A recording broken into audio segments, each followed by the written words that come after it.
చెప్తాడు బాబు, అరే చెప్పింది చేశాడు చూడు.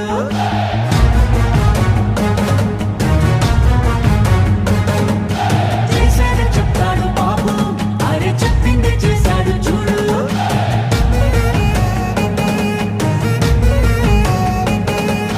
మాటనే ఇచ్చారు, నిలబెట్టుకున్నారు నిజమైన నాయకులు.